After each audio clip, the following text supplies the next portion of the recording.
வணக்கம். மேசராசி அஸ்வினி நட்சத்திர சனி பயிற்சி பலன்கள் 2025 முதல் 2027 வரை.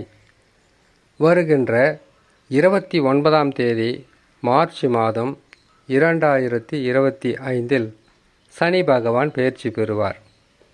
மேசராசியில் இருப்பதோ அஸ்வினி நட்சத்திரம், பரணி நட்சத்திரம், கிருத்திகை அல்லது கார்த்திகை நட்சத்திரம் முதல் பாதம் மேசராசியாக இருக்கும். இந்த மேசராசியில் பிறந்தவர்களுக்கு நட்சத்திரங்கள் வரியாக ஒவ்வொரு நட்சத்திரத்திற்கும் பலன்களை சொல்வது மிகவும் நல்லதாக இருக்கும். 7.5 சனியில் விரயச்சனியாக வரக்கூடிய சனி பகவான் தரப்போவது சாதக பலன்களா பாதக பலன்களா? அப்படி பாதகமாக இருந்தாலும் பரிகாரங்கள் செய்து அதிலிருந்து உங்களை காப்பாற்றி கொள்ளலாம். முதலில் அஸ்வினி நட்சத்திரம். அஸ்வினி நட்சத்திரம் என்பது கேதுவின் நட்சத்திரம். கேதுவின் முழு பலத்தோடு இருக்கக்கூடிய முதல் நட்சத்திரம். இந்த நட்சத்திரக்காரர்களுக்கு சனி பகவான் விரயச்சனியாக வரும்போது எத்தகையான பலன்களை தருவார் என்பது பார்க்கலாம். அஸ்வினி நட்சத்திரக்காரர்களுக்கு 7.5 சனியில் விரயச்சனி என்பது பெரிதளவு பாதகமாக இருக்காது. ஏன் கேட்டிங்கன்னாக்கா, பாவகிரக வரிசையில் வரக்கூடிய கேது பகவான் ஞானமும் அன்பும் பாசமும் விட்டு கொடுக்கின்ற தன்மையும் எதையும் உடனடியாக புரிந்து கொண்டு அதற்கு முன்னெச்சரிக்கையாக அனைத்து வகையான பாதுகாப்பும் செய்யக்கூடிய நட்சத்திரம்தான். இருந்தாலும் வயதுக்கு தக்கவாறு வாழ்க்கையில் நடக்கக்கூடிய தசாவிற்கு தக்கவாறு பலன்களாக இருக்கும். வயதுக்கு தக்கவாறுன்னு கேட்டிங்கன்னாக்கா, 5 வயது குழந்தையாக இருக்கலாம், பிறந்த குழந்தையாக இருக்கலாம். இந்த குழந்தைக்கு 7.5 சனியால் மிகப்பெரிய ஒரு பாதகம் இருக்கும் என்று சொன்னால் அது பொய்யாய் போகும். இந்த 7.5 சனியை அஸ்வினி நட்சத்திரத்தில் பிறந்த உங்களுக்கு எந்த வயதில் பாதிப்பை கொடுக்கும்? இது முதல் சுற்றாக வந்திருக்கக்கூடிய 7.5 சனியா, 2வது சுற்றாக வரக்கூடிய 7.5 சனியா, 3வது சுற்றாக வரக்கூடிய 7.5 சனியா என்று பல வகையிலும் பிரிந்திருக்கும். காரணம், அஸ்வினி நட்சத்திரம் என்பது ஆரம்ப தசா கேது தசா. இது சிறு வயதில் இருப்பது. அதற்கு பிறகு உங்களுக்கு நடக்கக்கூடிய தசா சுக்கிர தசாவாக இருக்கும். இது திருமண வயதிற்கு கிட்டத்தட்ட நாம் இருக்கக்கூடிய காலமாக இருக்கும். ஒரு சிலருக்கு திருமணமும் ஆகியிருக்கும். சுக்கிர தசா முடிந்தவுடன் சூரிய தசா, சூரிய தசா முடிந்தவுடன் சந்திர தசா, சந்திர தசா முடிந்தவுடன் செவ்வாய் தசா என்று அடுக்கிக் கொண்டே போகலாம் தசாவின் மாற்றங்களை. அப்படி தசாக்கள் மாறும்போது அந்த தசாவை நடத்துகின்ற கிரகங்கள் உங்கள் ஜாதகத்தில், மேசராசி அஸ்வினி நட்சத்திரத்தில் பிறந்த உங்கள் ஜாதகத்தில் இந்த கிரக தசாக்கள் மாறும்போது அந்த கிரகங்கள் பலமாக அமர்ந்திருந்தால் 7.5 சனி என்னங்க, அஷ்டமத்து சனி கூட உங்களை அசைச்சி கூட பார்க்க முடியாது. அப்படி ஒரு நற்பலன்களை கொடுத்து கொண்டே இருக்கும். அப்படி அந்த தசாக்கள் சரியில்லாத நிலையில் இருந்தால், பாவர்களுடன் சேர்ந்திருந்தால், 6-8 அமர்ந்திருந்தால், நீச பகை பெற்று இருந்திருந்தால்தான் மிகப்பெரிய ஒரு கெடு பலன்களை கொடுத்துவிடும். அந்த வகையில் கிரகங்கள் கெட்ட இடங்களில் அமருவது என்பது உங்களுடைய சொந்த ஜாதகத்தில் ராசி மேசராசி, நட்சத்திரம் அஸ்வினி நட்சத்திரம்.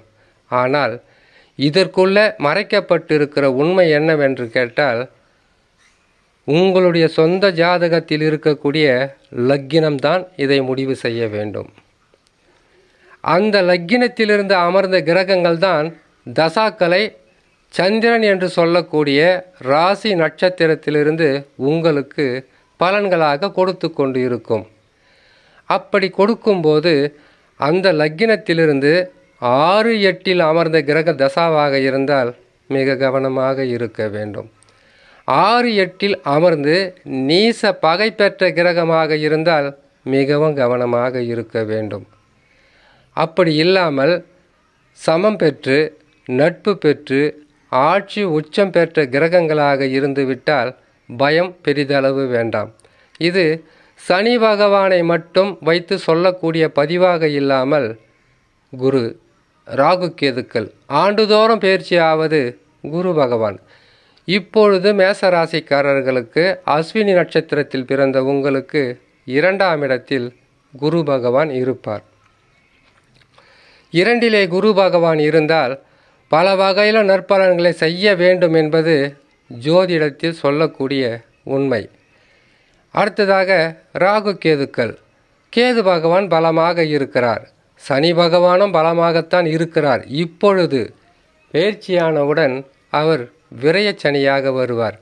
அவர் விரயச்சனியாக வரும்போது தான் உங்களுக்கு பாதகமாக இருக்குமா சாதகமாக இருக்குமா? 7.5 சனி என்பது 7.5 ஆண்டு காலங்கள். இந்த 7.5 ஆண்டு காலங்களில் விரயச்சனி, ஜென்மசனி, குடும்பச்சனி அல்லது பாதச்சனி, கழிவுச்சனி, இவர் 7.5 ஆண்டு காலங்கள் நிலையாக நின்று 2.5 ஆண்டு காலங்களுக்கு ஒரு முறை ஒவ்வொரு ராசியும் மாற்றம் பெறும்போது ஒவ்வொரு பலன்களாக மாறிக்கொண்டே இருக்கும். விரயச்சனியில் அவ்வளவு பாதகத்தை சந்திக்க முடியாது அஸ்வினி நட்சத்திரக்காரர்கள்.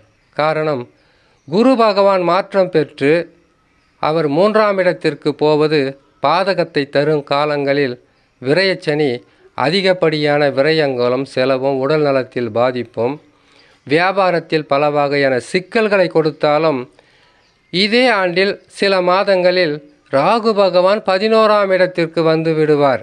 ஆகையால் விரயச்சனியால் எந்தவிதமான பாதகமும் பெரிதளவு இருக்காது அஸ்வினி நட்சத்திரக்காரர்களுக்கு.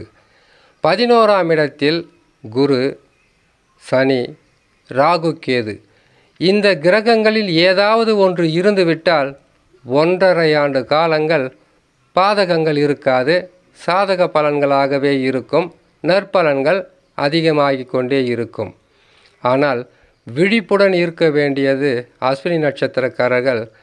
ராகு பகவான் 11ஆம் இடத்தில் இருந்தாலும் 1.5 ஆண்டு காலங்கள் மட்டும்தான் உதவியாக இருப்பார். ஆனால் சனி பகவான் 7.5 ஆண்டு காலங்கள் நிலையாக இருந்து பலன்களை தரக்கூடிய அமைப்பில் இருப்பதினால் முன்னெச்சரிக்கை, மிக கவனமாக இருக்க வேண்டும். கிரகங்கள் மாறும்போது உறவுகள் மாறும், குடும்ப சூழ்நிலை மாறும், செய்யும் தொழிலில் மாற்றம் வரும், எண்ணற்ற பிரச்சனைகளும் நற்பலன்களும் மாறி மாறி நடந்து கொண்டிருக்கும். ஆனால் சனி பகவானை பொறுத்த வரையில் 7.5 சனியாக வந்துவிட்டால் நற்பலன்களை செய்வதை விட அதிகப்படியான கெடு பலன்களை செய்வார். அதிலிருந்து உங்களை காப்பாற்றுவது உங்கள் ஜாதகத்தில் இருக்கக்கூடிய தசா. அதற்கு பிறகு குரு, ராகு, கேதுக்கள் மாற்றமாகப்பட்டது பாதகங்களை தராமல் தடுத்து உங்களுக்கு மிகவும் உதவிகரமாக இருக்கும். சனி பகவானால் பெரிதளவு நஷ்டங்களை சந்திக்க வேண்டுமென்றால் நிச்சயமாக உங்களுடைய சொந்த ஜாதகத்தில் பாதக தசா இருந்தால்தான் முடியும். அப்படி பாதக தசாவாக இருந்தால் கூட பரிகாரங்கள் செய்து அதிலிருந்து மீண்டு வரலாம். இதற்கு பரிகாரமாக சனி பிரத்தி செய்வதும், நவகிரகத்தில் இருக்கக்கூடிய சனி பகவானுக்கு சாந்தி செய்வதும், அருகில் உள்ள சிவனாலயங்களுக்கு சென்று வருவதும், முடிந்த அளவுக்கு ஊனமுற்றோர், அனாதை ஆசிரமம், முதியோர் இல்லங்களுக்கு சென்று உங்களால் இயன்றவரை உதவி செய்து வந்தாலே உங்களுக்கு சனி பகவானால் வரக்கூடிய பாதகங்களிலிருந்து உங்களை காப்பாற்றி கொள்ளலாம் என்று சொல்லி இன்னொரு நல்ல பதிவில் உங்களை நான் சந்திக்கிறேன். நன்றி, வணக்கம்.